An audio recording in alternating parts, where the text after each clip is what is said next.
Good afternoon. My name is Nate Manahan. I'm here in Indianapolis, Indiana, where this weekend there will be over pushing 400,000 people watching a race as little cars go around in a 2.5 mile circuit around an oval for almost probably 2 hours, going roughly 218 miles per hour, going as fast as they can to get nowhere. And they're going to be going and they're really rushing and they're going to get there as fast as they possibly can. And one guy, in fact, is going to, he says 500 miles is not enough. He's going to race that night another 600. So he'll possibly be racing 1,100 miles, which is like driving from New York to Omaha, which is insane. And you're trying to get there as fast as you can in one day. And sometimes in the PayProTec world, we want to just get the answers as fast as you can. So we did something new that we're going to do in the next 2 office hours, and then we'll catch up on some other topics, where we went and took every question that's ever been asked in the PayProTec partners email since 2017 and asked AI, what are the most common 10 questions? And that is what we're going to answer in office hours. And we're going to do it over a couple different sessions so you get them as fast and as real. And I didn't prep it's like you're calling in, because I wanted Mike and Jenny to, give the answers just like you were calling in. If so, hey, I called in or I emailed, we're going to give you those answers first. But before we get too far, let me introduce the best part of our show. On the center part of your screen from Glenwood Springs, Colorado, Jenny Rickle. Jenny, how are you? Doing pretty good over here. Summertime is right around the corner. School is ending. My son is actually graduating on Sunday. So, a lot of fantastic things happening in the next week. There's a lot of hype around PaperTech about the show coming up there in Orlando. I myself won't be there, but I'm super excited for that coming up as well, just because there's a lot of energy and a lot of great stuff that I'm hearing about it. It is going to be a great time. And one person will be in Puerto Rico celebrating family and graduations and just being together.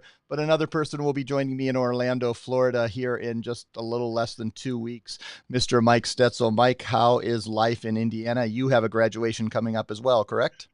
We do. Last day of school is tomorrow for him, and then the graduation party will be the following Saturday. Thank you. I had to check myself. We're gonna get him graduated, and then I'm gonna slip out of town for a little bit, and I don't know. I have that all wrong. It's 2 Saturdays actually. I don't know. Yeah, All right, we're gonna go. two I'm gonna Saturdays say from so. My 2 days son's from now. last day is 2 weeks. today, and his graduation is a week from today because it's down at the. I don't even know what we call it. I still call it the Pepsi Coliseum at the state, but it's got another sponsor now. But I'm We gonna all have guess somebody graduating. That's we do. crazy. It That is is. Yeah, crazy.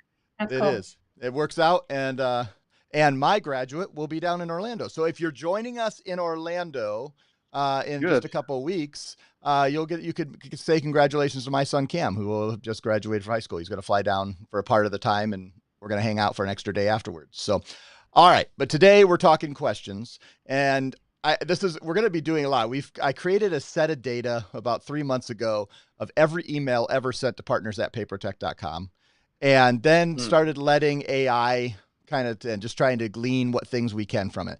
And the other couple of weeks ago, I thought I'm going to ask, okay, what are the most common questions? Well, and it pulled out topics, and then I asked it to ask the questions. And so we're going to go through the first couple today. We're not going to make these super long, but to me, if this is the most common question we're asked, so maybe if you want to watch this video, you don't have to ask the question.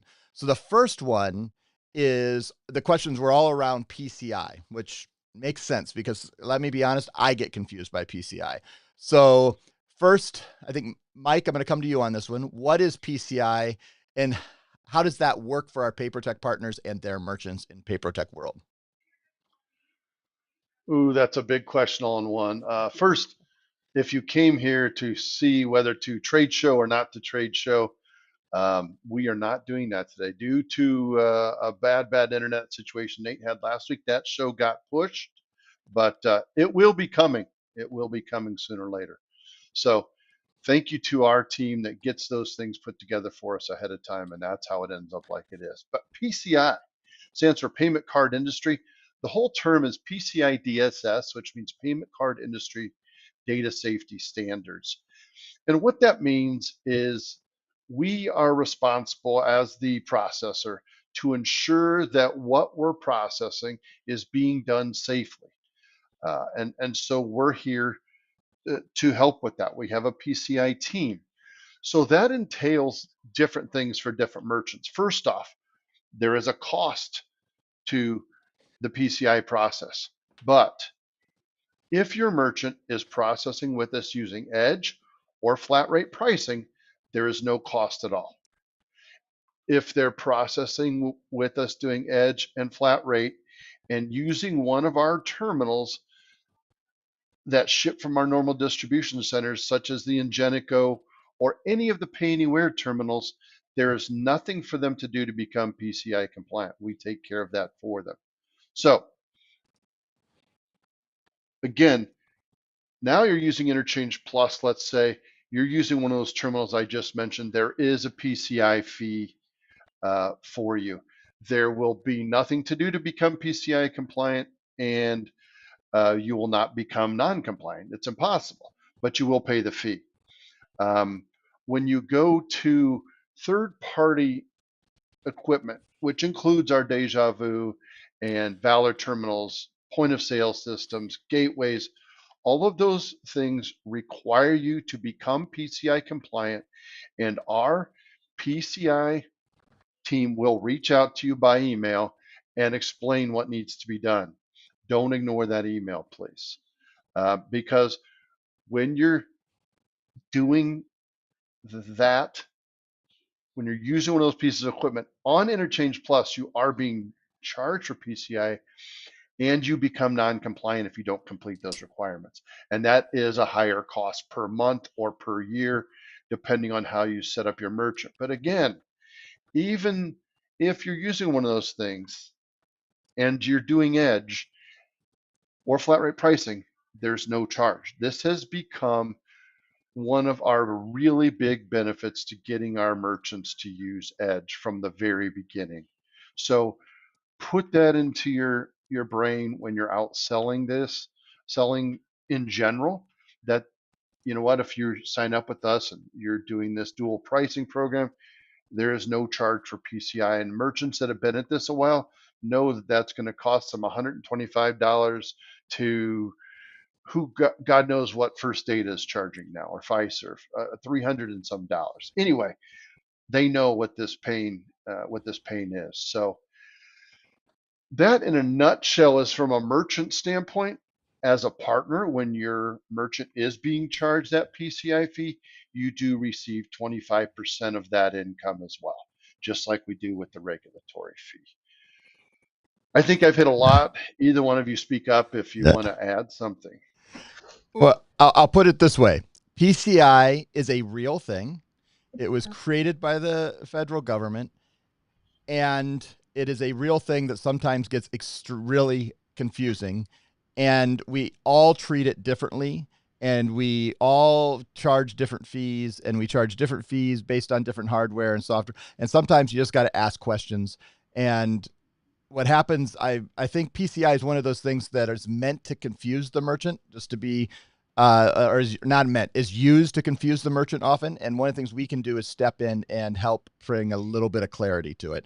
Even though, and the nicest thing is, let's just use the hardware where we have the least, that we have to work to do on it.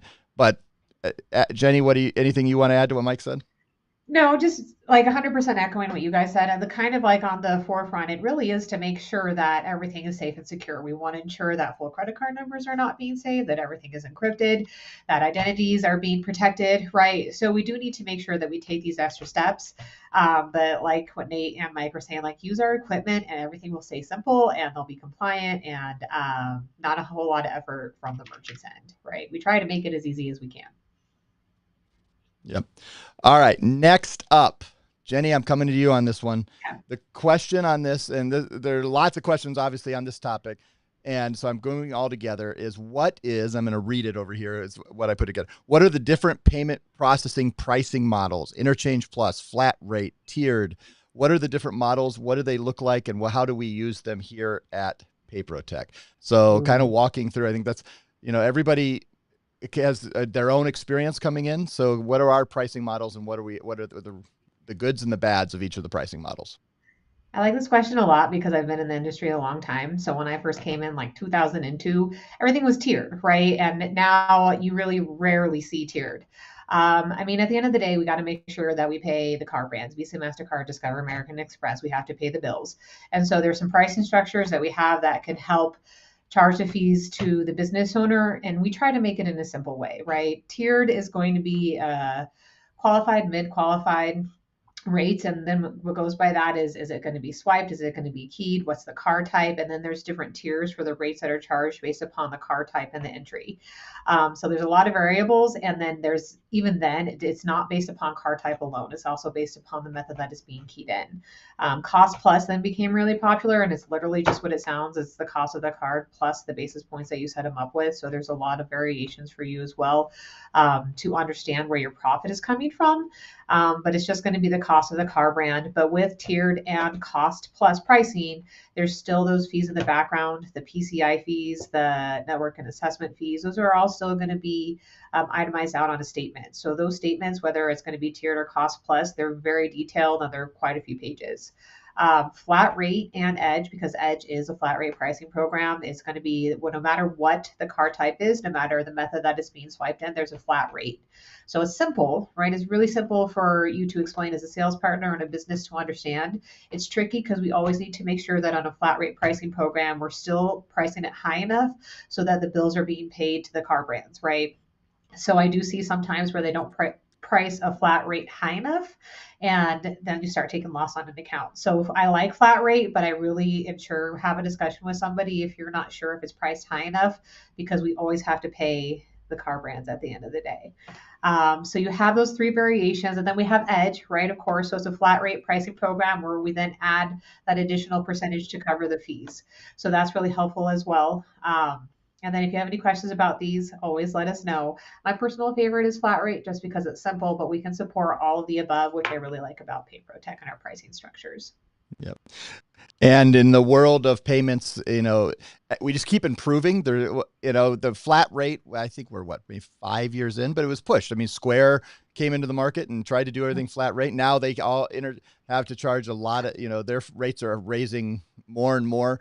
But at the end of the day, we're all sharpening each other. And I think flat rate is the easiest for our merchants to understand and for them to predict. And then, of course, Edge is the place where we can be able to work together and hopefully create the most margin so we can continue to provide the best service. So it's all making sure we still occasionally get a few interchange plus customers. I mean, it's probably less than 4% of our total merchants. And tiered, when's the last time you guys saw a tiered account come in? Years, like maybe 5-6 years ago. Yeah. So It's been a long time. It's been a while. Still capable. If you need to do it for some reason, it's still possible. There is those unique situations that may have something that you may need to do that with. All right, Mike, I'm coming to you. It's going to be our last question, Jenny. You're going to get our wrap up for the day as we finish up. But Mike, I'm going to use the question basically here is, it's about we get a lot of questions about chargebacks. And this is probably one that I was thinking we haven't done a whole thing on this, but what is a chargeback? Throwing Mike, getting the toughie. And what are our opportunities, or what are our opportunities and responsibilities when a chargeback happens to our merchant?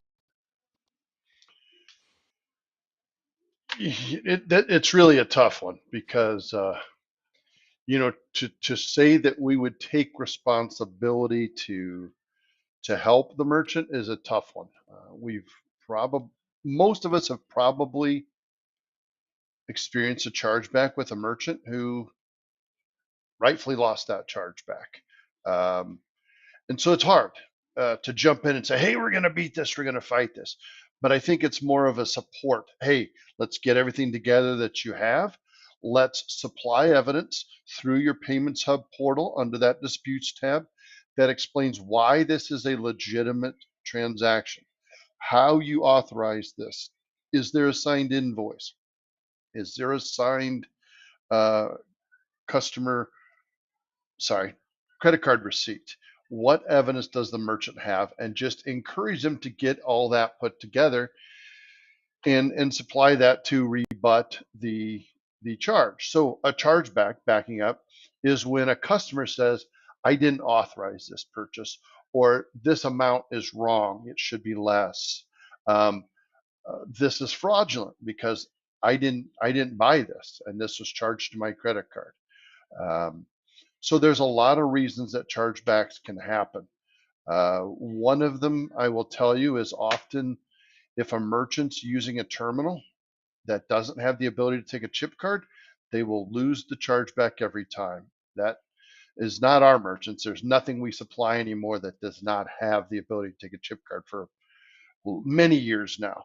But if you run across somebody and you're having a conversation, they will lose that, because the reason you lose that chargeback is because you didn't give them the option to use a chip card.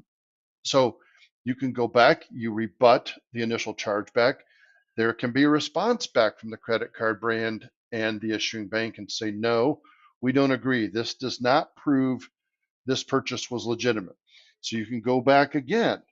At a point when it goes deeper, there is a charge, and it is at least $500 for you to go into arbitration with this chargeback. So like that policy or don't like that policy, it's not set by PayProTec. It has nothing to do with us as a processor.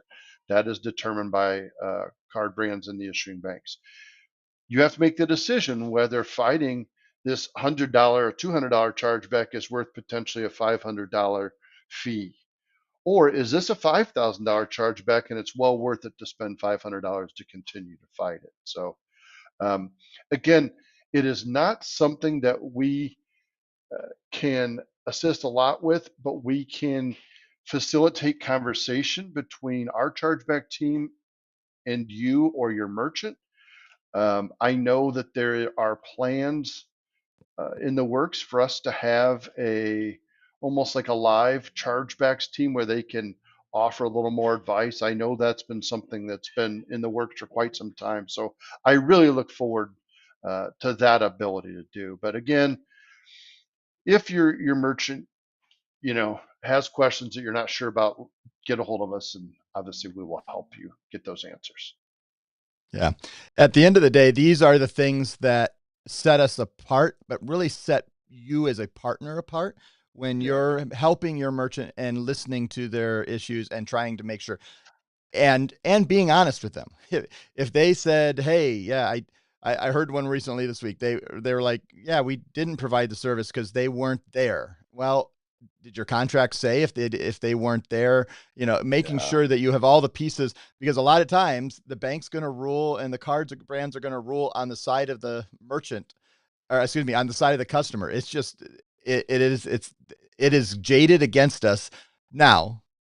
Jenny, as we finish up, our merchants do win chargebacks, and it happens regularly. I have no idea what the percentage is. I have no track, but it is winnable. But it's also more helpful, Jenny, right, to do it up front and make sure all your systems are in place to make sure you can defend in case somebody says, "I didn't make this purchase," or "You didn't provide that service."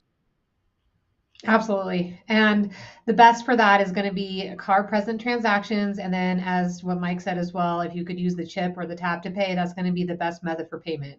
When you start keying things in, and probably the story that Nate said, well, if somebody wasn't there and you just keyed it in and you don't have something to back up that you had the authorization to key that in, that's a lot harder to prove, like, okay, the customer wanted that charge, because they really do take a look at everything. So if somebody's there standing you, handing their your card and saying, hey, I want to pay this, that's a much easier case. So you always have to take that into consideration as well. But know that we're here, like, to fight for our merchants, right? We want to make sure that they have a good fighting chance, but also set us up for success, provide receipts, get us the details that we need. Yep. All right. And Jenny, our closing word as we finish up this May 22nd, coming into Memorial Day weekend. What do you say to our partners? Well, first of all, for everybody out there who also has somebody graduating in the next few weeks or already has, congratulations to everybody. Right. And as we get into it's almost a new season when school ends, and it's for all those parents out there, like, good luck as you come into the childcare during summer and the camps and all the fun as the kids are home during the summer. But it's great, right? So we're here for you guys here at PayProTec to support you. If you have any questions, reach out. Partners at PayProTec.com. 844-334-9625 is our queue.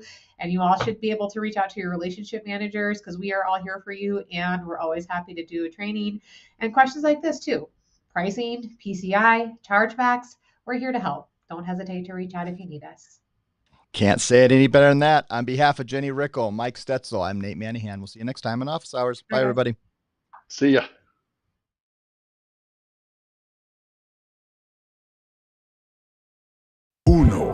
dos, tres. Let's do it.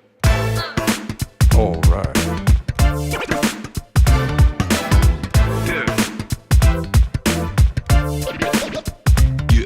Yeah, come on.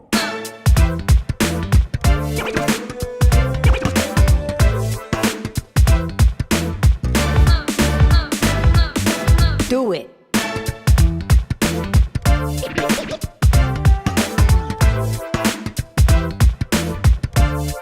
Yeah. Oh, yeah.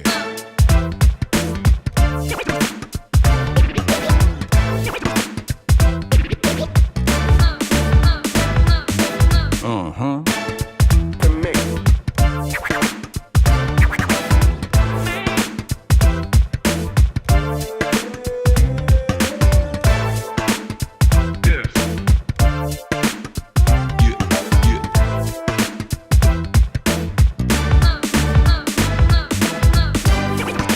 Come on, man. Yeah, that's it. Come on, man. Yeah, that's it. Uno, dos, tres. Let's do it. All right. Yeah. Come on.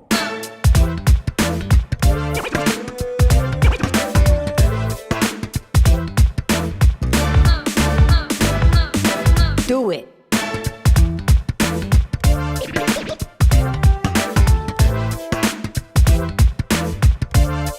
Yeah.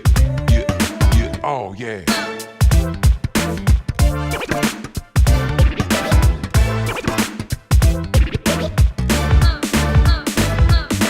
Uh-huh.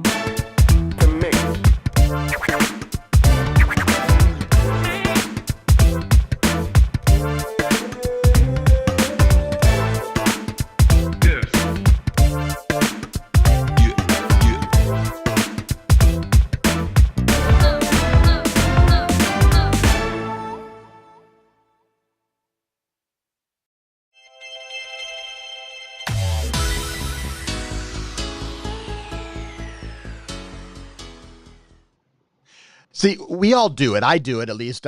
When I want to go to something important, I'm going to go to my son's graduation here in a week, or I'm flying out to California for an event, or I'm going to go down to Orlando for our SEA fuel event here in June 2nd through 4th. And on June 4th, of course, you could come to our wonderful fuel event, 10 to 2 at the Marriott Orlando World Center. Just a little plug.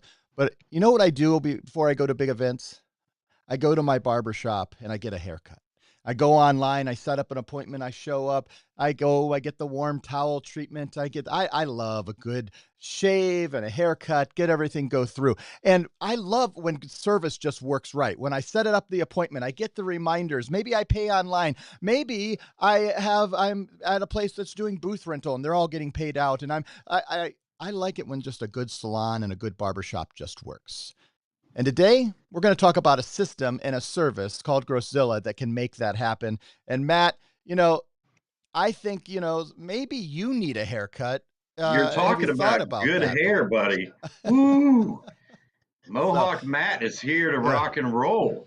Yes. And yes, I'm wearing my Pacers stuff. Even if you guys are not NBA fans, it's an amazing game one last night where Pacers had a huge comeback, went to overtime, and took down the New York Knicks, the big bad Knicks. And as they make fun of us and say Knicks versus Hicks, well, they can't hang with us Hicks. We took them out. We won game one. I'm gonna enjoy the game one and hope that we get game two tomorrow night and can bring it back. But first of all, Matt Proctor and I are sitting here in Indianapolis, Indiana. We always say just a few miles apart from each other, but this city is a buzzing. We've got 400,000 plus race fans that are going to watch an incredible Indianapolis 500. Again, another sellout of the stands, which I think it's 225,000 seats. Can you imagine that in the stands? The largest spectacle in racing, the largest spectacle in sports as people watch on Sunday. And then a few 17,000 get to go over to Gamebridge Fieldhouse and watch us play the Knicks that night. On top of that, we've got the Fever and Caitlin Clark mania going on. If you are involved in sports and want to be around sports, you want to be around our city in Indianapolis, right, Matt?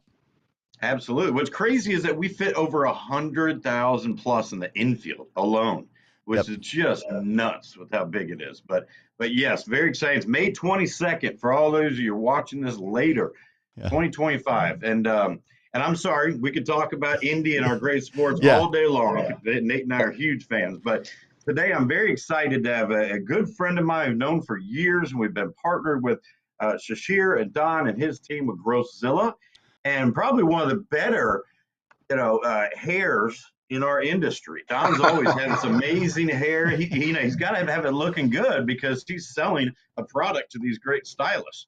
So, Don Coppersmith, thank you so much for joining us today. How are you, my friend? Oh, I'm doing great. Thanks, Nate and Matt. And yeah, I feel like I'm due for a haircut now. If I'm planning better for this live, I probably would have gotten another trim.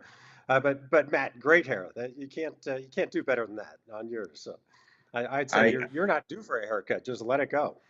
I appreciate that. See, and I'm actually getting closer to kind of Nate's hair, because Nate always has it going up pretty high there in the middle, keeps it a little light on the side. So you're not far off of a hawk there, Nate. It's just kind of flow. I think it'll get trimmed down this next week. My next haircuts is coming Wednesday, right before my son's graduation. So and before I fly down to Orlando, so I'll probably get it taken down a little. It's getting a little too much flow going on, but I know Paul Camp should have a switch. He's got the best. Yeah. But all that, Don, let's start with this. We usually start our conversations, just kind of give us a little, who is Don Coppersmith and how in the world did you get to Growzilla? Kind of give us a little, 30 second to a minute overview of who you are and how you got to Growzilla. I was going to say, I could put everyone to sleep with that story. It could be a long one, but I'll give the truncated version. Yes, been with Growzilla here for now 8 years. Joined early on. We were just getting started, just building out the program. And from a prior team that had built a CRM, so customer relationship management program, sold that.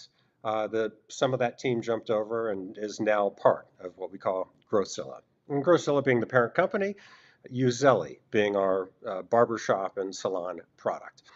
So the thought is down the road, we might have different verticals, but Uzelli is the core focus with our development and releases. But join them. We've been growing it ever since, and continue to do everything now remote. In the early days, we would literally fly to locations, but now we do everything remote as we've scaled, and it's just become too large a user base. With that also, we've evolved to kind of segment responsibilities. I am very focused on business development, the front end of that sales process. Those agents out there, as they have a lead, as they have a merchant interested that our software would serve in that barber and salon space, you'll probably see me doing those front end reviews, showing them how the program works, everything the system can perform, and help them grow their business. So that's a little background on me. Came from the business development side on a CRM software. Now with Growzilla as part of that whole team, jumped over to start this what's next concept. So tell me a little bit, Don, how Growzilla and then bringing in Uzelli as the software decided to focus to begin with salons and barbershops, and to be able to, what was the problem they were trying to solve, and what was the reason they were trying to get into that market? Yeah, great question. And that came to be because the founder, Shashir, he had some family that had salons. So they were operating in the Midwest. And when we sold the CRM product, he was our data scientist on our staff. And when we sold that, he jumped over, always had a great programming knowledge as well on top of data science, and said, hey, I'm going to help build a solution for all these complaints I'm hearing in the marketplace about how to handle walk-ins, how to organize them with appointments, who gets credit from an artist standpoint for serving this customer. And the solutions out there 8 years ago seemed very overly complicated. There was no, I'd say, easy entry, middle ground product. There were some things that were very complicated. You seemed like you needed a computer science degree to operate and figure out the click path on. But nothing that we thought really served the market in the way we thought we could serve it. So as you're well said. Go ahead, Matt. No, I was gonna say that's very well said, Don. And I want to throw a shout out to you and your team about this software really quickly, Don, because we don't get enough chances to talk about Growzilla. So this is amazing scheduling software, guys, booking software. And so keep that in mind. And that means you can think outside the box. Is this amazing for salons, spas, barbershops? Absolutely. All the way from a one person up to 20 booths if they have it. But it also, like I said, it's scheduling software.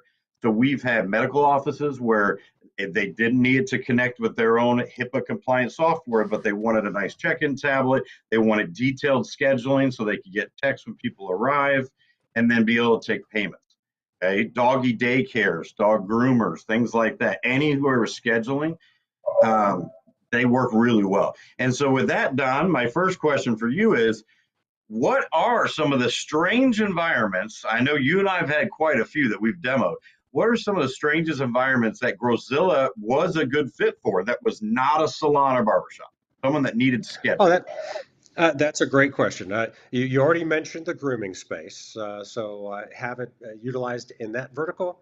Yeah. Also, one that we internally were skeptical, are we the right fit for? But have some using it and loving how it works for them.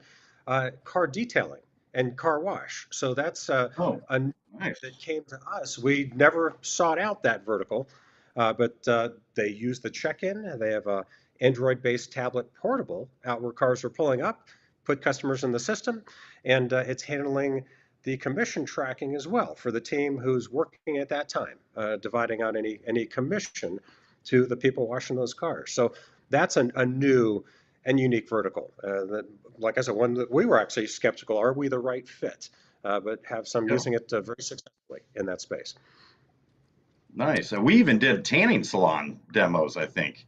We did Correct. music stores. We did music stores, tanning salons, all kinds of people who need scheduling. Now, that doesn't mean it's always going to be a great fit, because music stores, we found out, have to have all these crazy contracts and liability and things like that. But that's more that your team can work on. Absolutely. We're always taking a look at, as different verticals are coming in. What's involved? What are the key areas we have to get right to serve that vertical? And given the bandwidth, and if it looks like a productive vertical for us, can look at road mapping releases to better serve those. But core still being, hair, nail, barber, anything in what I've rolled up into that personal services space. Perfect. Okay, Nate, before you ask an important work question, I've got a random Don work question, Don, for our agents. Okay, so you're a big outdoorsman. Okay, every time I'm talking to you, you're either going on a run, or you're going skiing or biking or whatever you're doing. What would you say is your favorite sport to do? You're off this week, no work. Where would you go? What outdoor sport would you do? Well, you just nailed it, and that's seasonal related. So if it's winter, I'm off. I'm in the mountains skiing. Once we get to spring and summer, if I have the time, I'm switching right to mountain biking. So those two are the key activities. Our sons also enjoy that, so it's something we're usually doing with the family. Perfect. See, that's good for our agents to know. They might be on a demo with you and say, Don, are you doing Black Diamond or what? I just got into skiing. Let's talk. How can I do that? Oh yeah, I'm okay, Nate. You can go. There you go. Question if I keep up with my sons, but they're doing that stuff. I'm getting a little more tame. Gotcha. And later, I think you need to get Proctor on the ski slopes with you. I just imagine Proctor needs to go down. I prefer you put him on what I know is some of the Black Diamond, something a little higher, because with that haircut, he needs to do the higher risk things. I'm too top heavy, Nate. I don't think that'll work. I've never been a skier. I'd be like Sonny and hit a tree or whatever. Yeah, it wouldn't be good. Oh, there's always mountain biking. I'm a huge mountain biker, and I have the scars on all my legs from the multiple times that I take corners and jumps and way too fast. I have way too many scars and injuries for my years of mountain biking. I'm not very good at it, but I love it. Man, it's beautiful. It is a high consequence sport. Yep. Yeah. I've multiple times gone over the handlebars. I'm very glad I wear a helmet. But let's take it off my mountain biking skills and talk more back to Uzelli and Grosilla.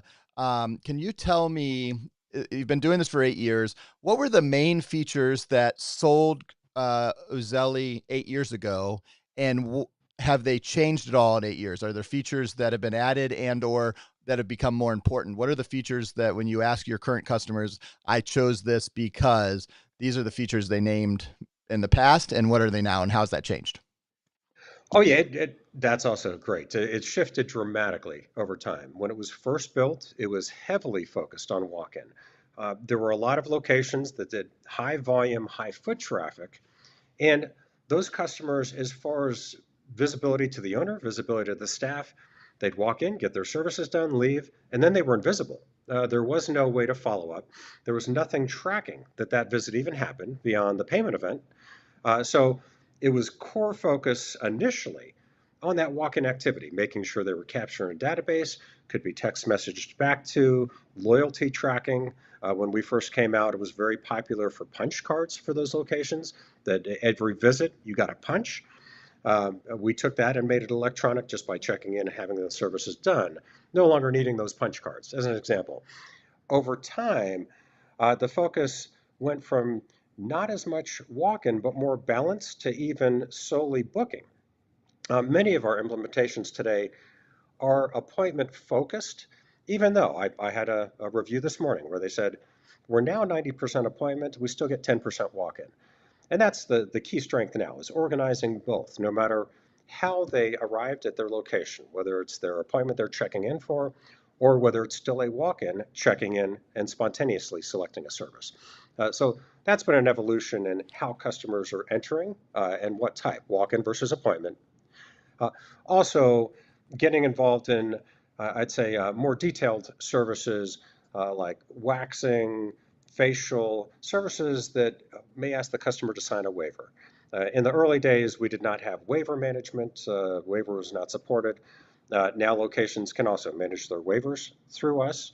They used to be using sometimes a separate iPad just for a waiver program. That's now incorporated into the software as well.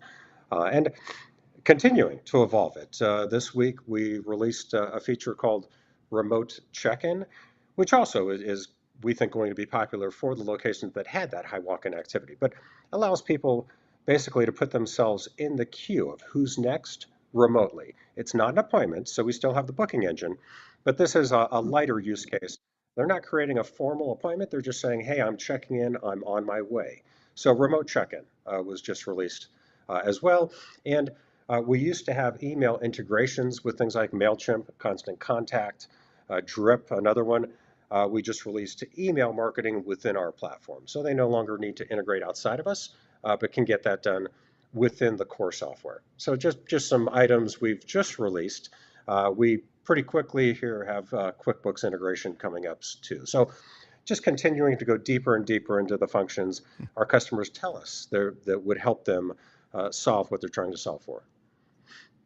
Okay. Nice. First of all, you answered my next question, because my next question is going to be, what are some of those features that you're starting to look at that may be coming that we would be excited about? Obviously, you said you just released. So that's kind of the idea. I see it like was it sports clips and those kind of places where you're joining the waiting list, and it tells you generally how long it's going to be. And if you show up in that time, then you're in that number. You're being by the time of when you signed in versus everybody else. Is that how the check-in is working? Exactly. And just as you mentioned, shows estimated wait time right on the website through that check-in button that they would pick or click on within a business website. They put themselves in the queue.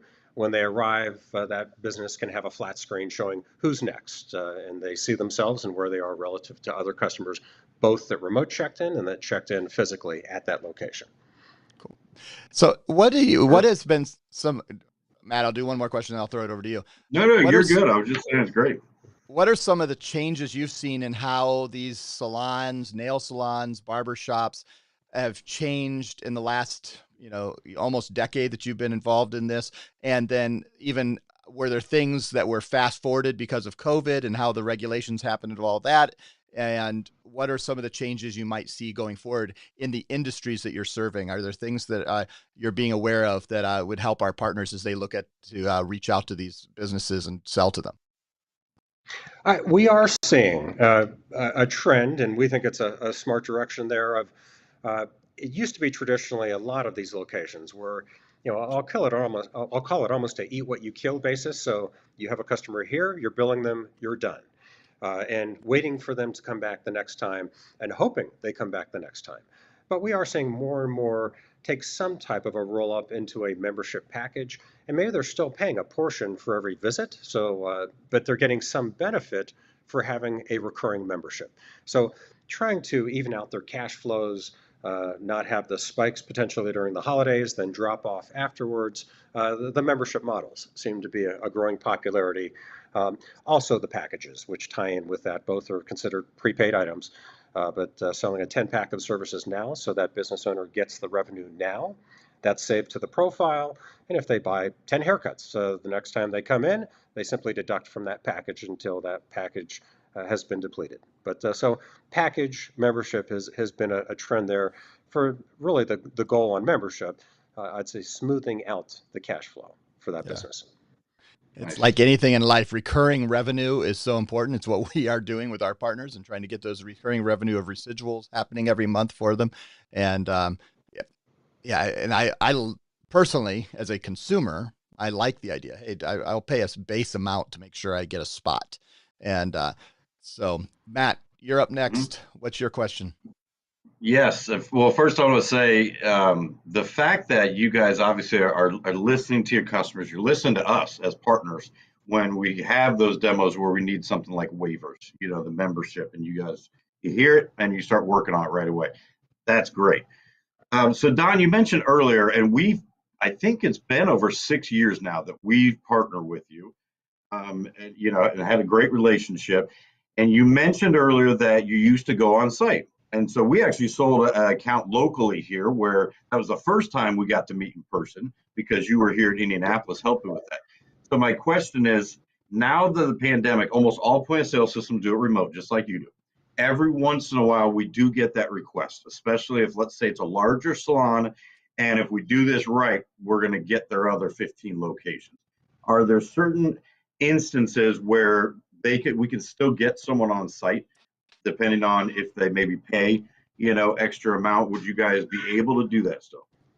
Yes, we would, and we are certainly trying to make smart choices based on the given opportunity. You mentioned if they're multi-location, and to backtrack a moment on what we've built out, multi-location support within their dashboards has been a big focus as well. Our mobile app showing the owner live data.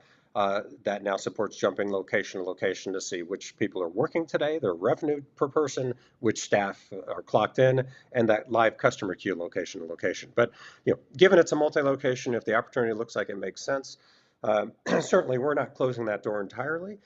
We can still look at, does it make sense to do this in person for the pilot program, for the initial, whatever that opportunity is. Yeah, and it'd be a rare case. It's good to know that you have that available because some of our systems just don't have it available at all. Others do on a case-by-case basis. So that is very good to know. And that's a big help, I think, for the merchants, especially if it's multi-location. And we had one owner, they had a franchise locations in Florida, California, Washington State. With the new launch of our software, the owners directly also went location to location. So it was a great opportunity for us to tag team with the owners directly.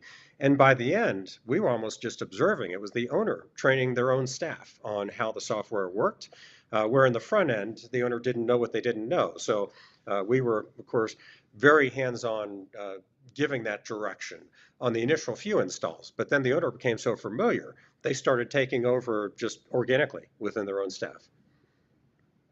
Nice. What do you think sets apart? You work with lots of sales partners, like would be a PayProTec partner. What do you think sets apart a successful person who sells to, let's say, some of these larger salons, the multi-location? What are they? needs are they meeting? How are they connecting with the salon owners? What are some of the key things for our sales partners for being able to sell to people that would be using Grosilla and Uzelli? Yeah, I think a lot of the characteristics and approach we take for multi-location, it's a parallel path for that merchant rep, the agent in the marketplace. If they're willing to be very hands-on, if showing up in person, we did a chain in the Northeast where it was a tag team, two agents working together on that account, and about a 30 location footprint. And it wasn't us going in, but they were already local there. So they were going in, helping get the equipment set up. They did their own testing of the equipment. And that really made that relationship extremely productive. That particular chain is now looking to expand over the entire East Coast, where they started in the Northeast specifically. But if you're an agent willing to walk in the door of those locations, assist through the changeover from their current systems to us, there's only good that can happen there. It's a huge benefit. Matt, I'll take this question over to you. Our partners, I think, a lot of times shy away from salons. They think they're too complicated. Perhaps they think they're, you have, especially the places that do booth rents, you have to do multi-mid, you have to do, what are some of the things you would say why our partners should start looking at some of these nail salons, these services, professional services companies that you would think, we should go after this and we should be presenting companies like Uzelli? Great question, Nate. And actually, this industry is very similar to a lot of other industries, a lot like restaurants, which you guys know is mainly my background. And throughout the years, I've met and know a ton of stylists, and they all know each other. All of them. It doesn't matter if they're 2 towns away. They know or have heard of because they all talk. Right? They all talk. They're all a little crazy too, right? But that's okay. And I can say that because I'm married to a beautiful stylist. But since they all talk, just like restaurants, it's a referral, just a mecca for referrals. And so you'll realize once you get in the door with 1 or 2, I've got a local one here that we set up years ago, and then she referred me like 5 others. And you get them on with Don. Don is really the X factor here, guys, because when he goes through this software and he talks about all the different apps they can have, the owner's app, the customer app, the salon, employee, and the text alerts and the campaigns for marketing, they're hooked. Okay? We get them on that demo and they're like, oh my gosh, wow. Don also knows what they're using and knows these other softwares like Booker, Vagaro, MindBody. Okay? So he could talk about the differences between his software and theirs. So yeah, I would just say, don't be scared of it. If you already are going to get your hair cut, have that open conversation with them. Okay. What are you using right now? Do you like Square that you're using? Would you like something that is a little more robust because you're telling me that you're going to add on booth rentals, things like that. I love also that Grosilla can work on existing hardware. That's important for everyone to know. Not only do they have a great tablets that they can supply, but if the merchant says, I just bought this PC, whatever, 6 months ago, I really don't want to buy new hardware. Let's get them on with Don. Let's make sure we absolutely can work with that software. So yeah, it's once again, Nate, it's one of those things where until our agents actually just have that experience once, they'll feel more comfortable. They just need to get out there and do it one time. Perfect. And Don, what do you think are the, I was trying to think, well, this is maybe Matt and Don. What's your favorite college team? Well, favorite college team, and how are our partners able to identify the most profitable? Because like you can walk by a salon and go, man, they have whether they're busy, is it how they're set up, what else they sell? If our partners are saying, man, I want to go after the ones that are going to have the highest volume, what are some of the identifiers to being able to identify that these are profitable accounts? Because obviously for our partners, it's not just the SaaS fee that they're going to pay you, but that they're processing volume. What are some of those? How do you identify whether it's a place that only processes 2,000 or 5? What are some of those things that can set the barbershop and the salons apart to be able to identify their success? That's a terribly phrased question, but I was just like, how do we make money? Doggone it! No, sorry. Yeah, excuse me. I can speak to part of that. Yeah. There's some indicators that you'll have right on the front end as you're looking at that location. just how many chairs they have, and meaning providers, stylists, artists, barbers, but how many chairs they can accommodate in that physical facility is probably a pretty good indicator of what the revenue potential is there. Our core sweet spot is when they're commission based. We have some app updates coming up where it will be much more elegant and multi-mid and how that's handled, but for chair rental. But our core today is single mid front desk and commission-based team members. But looking at volume, and we have some, when I first started on this, I had my own questions, being new to this vertical, on what are these barbershop locations, nail locations, salons, what is their typical revenue? And we have some that are very productive, and we had one that started from scratch, brand new location. The female was just hiring up the team, and they're billing 60 to 70,000 a month, month in, month out. We have a location, another barbershop. So you don't always think of barbershops exceeding six figures every month. But so they can generate some significant revenue. Not all will, and that's, I think, when people shy away, it's a hit and miss, and that's why there's a wide variety, everything under the sun, that rolls into this vertical of personal services. There are going to be a lot of locations that won't have those type of metrics, but looking just based on physical space, can they accommodate? You can get a sense just without even knowing, just by what you visually see at that location, on whether they have the opportunity to be a high producing location. And Matt, go ahead, Matt. Well, I was going to ask. So, Don, you and I just here talked a while back about some new offers and products, as you've been telling us all about today. And one thing you guys are really wanting to focus on was just competing in that square space. Where you have the salons, like I have one right over here, where it houses lots of little salon owners. Okay, they have their own little space, and they rent out these spaces, but it's a single person. And Square kind of has this market dominated. And we talked about a different version of the Uzelli software. Can you tell us a little bit more about that? How's that going? How's that looking? Has it been developed? Is it something you beta tested on that smaller scale where they just need something on their phone?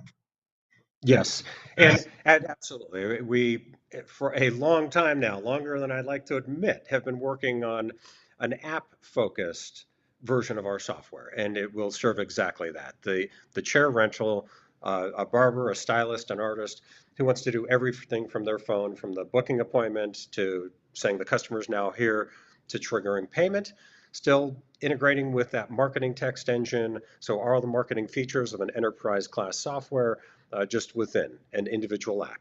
And ours will be positioned in a way that business owner, today on Square, that business owner has no motivation on why to market their location, or very little, because it's each artist really doing their own marketing independent of that brand. With ours, they'll still have one booking pipe, so they can still feature that superstar salon, even though they're all chair renters, going through one booking pipe, one marketing website, then dividing into each stylist, barber, whatever their setup is. And the focus with that they'll pay right from their mobile app. So each person having their own mid. That will be called Chairly. It's been in a testing loop. It has so many connections through that we continually test, continually find things to enhance.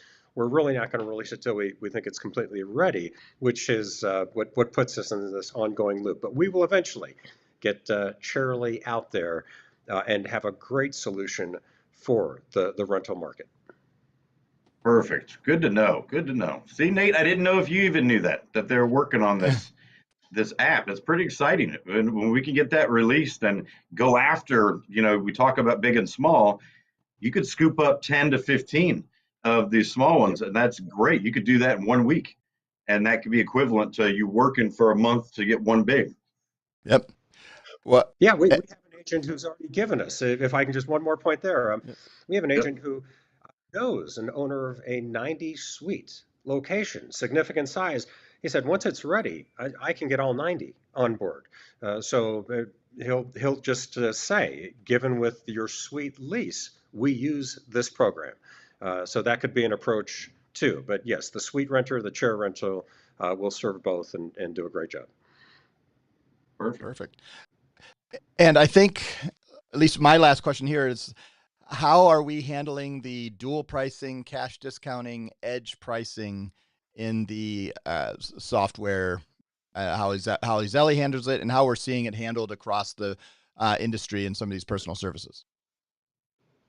Oh, yes. And Matt knows the early days, our first release was the surcharge model, like many point of sale systems.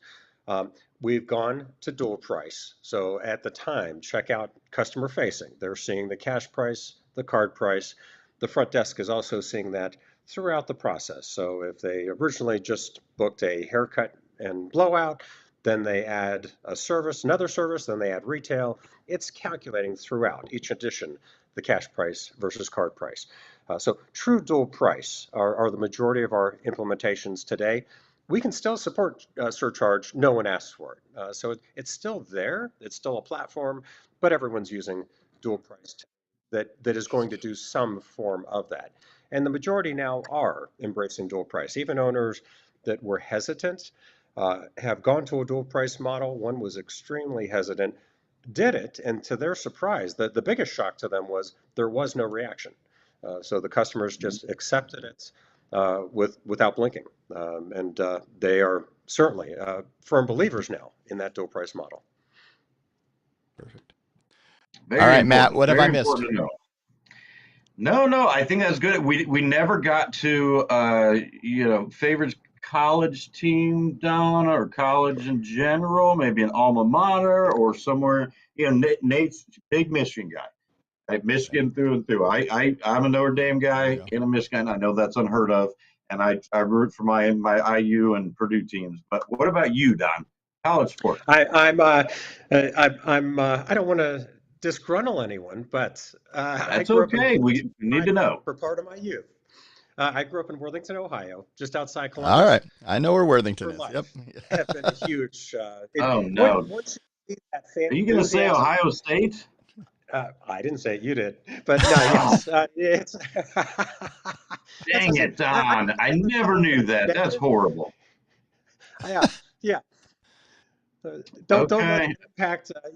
But it is. It's true. I think any member of the team is right there, especially in your youth when you're just starting to follow sports. That's when I lived in Worthington, Ohio, outside of Columbus, and it just stuck ever since. Been a big Ohio State fan. And now I'm regretting, Nate, that I even asked. To the group for that. That is just fine. Hey, you were able to finish the season well. And somehow our team and our boys have won 4 straight. So we'll take that, and we got our victory. There you go. You got to have that shot. Nice. There we go. But all right. And let's see. Any other questions, Matt? What else you got other than, bringing up that team from the state to our east over here? No, we can close down. I got something I want to say to all the agents out there. Okay, anyone who's watching this, any ISOs who's watching this, we've got Growzilla for a reason, guys. There's a reason why we need this amazing booking software. Okay, and just like any of our systems they continue to grow. They continue to add things. They continue to add more support, more talent to their team. If I can spit it out. So if you've never used Growzilla before, or maybe you used them years ago, and now you want to get back in that salon space, know that Growzilla is constantly adapting, improving things constantly. Don still does an amazing demo. He knows the software inside and out. And so that'll get your merchant hooked right away. And then it's just all about getting that support, you helping them, us helping with contracts and hardware, and then they're going to stay with you. We've noticed the salon people don't switch. They don't switch very often at all. And so we're replacing a lot of older softwares that they've had for just way too long. Or they don't have any software, and we're upgrading them from a side terminal to finally get them in that technology. So just be aware that Growzilla is here. I'm sorry that we haven't had a YouTube shout out to them for a while, but I just want to say, Don, a huge thank you to you for taking the time to come out here. We love everything you do to support us and to support our agents. You're very much appreciated, my friend. Oh, my pleasure. Thank you guys for having me participate. Glad to keep the message going out there. Perfect. Absolutely. Well, thank you very much, Don. And I'll reiterate to our partners as I do a little closing maintenance here on our show. You should, as you diversify your portfolio, a great opportunity is people are not going to stop getting their hair cut, getting their nails done, getting the waxing, getting all the personal services that we've talked about. And especially linking up with those that are those, there are businesses they're running on Square. They may be running on Vagaro. Learning how to sell against that, I think, is a great opportunity. And learning more and more about Grosszilla and Uzelli will be just hugely profitable for your portfolio. And you should learn more about this in just a couple weeks. If you're going to be able to be in the Florida area in Orlando on June 4th from 10 a.m. to 2 p.m. at Marriott World Center. They're in Orlando, the Orlando World Center. It's right there. It's right next to where the SEA property is at JW Marriott. We have a whole block of rooms. I think we're up to over 35 of you are staying with us in our block of rooms. Others are coming in. We're going to be at SEAA. Then we're going to be right at Orlando World Center for our fuel event from 10 to 2 on June 4th, that Wednesday. We can't wait to see so many of you. We're really looking forward to having an in-person training, and Mr. Matt Proctor will be there live. So you want to make sure you come see that because you want to see that incredible hair in person. He won't cut it, I promise. Looking forward to see everybody. I miss so many of you guys, so it'll be like a family reunion, Nate. It's going to be exciting. Yep. With some training involved. We'll talk about new stuff. I've got some new exciting things to bring to the table. Some stuff I haven't told you yet, Nate. So we need to have lunch again sometime soon. I need to know it. And two, I mean, we're less than, can you believe that? Less than 2 weeks from June 4th. How fast does that happen? I mean, it's, we're 13 days. That's how this world goes. It just keeps moving. But on behalf of Don, thank you so much for joining us today, Don. Matt Proctor, I'm Nate Manahan. My pleasure. Thank you. We hope you guys, for those who are watching this at regular time, it's Memorial Day weekend. We hope you have a wonderful Memorial Day weekend. Thanks for all those who served. We hope you have a great time with family and friends. For those who are celebrating graduates like I am and others in our PayProTec family, we hope you're having an incredible time with friends and family. And we can't wait to see you. We'll be off next Thursday because I'll be celebrating my son's graduation.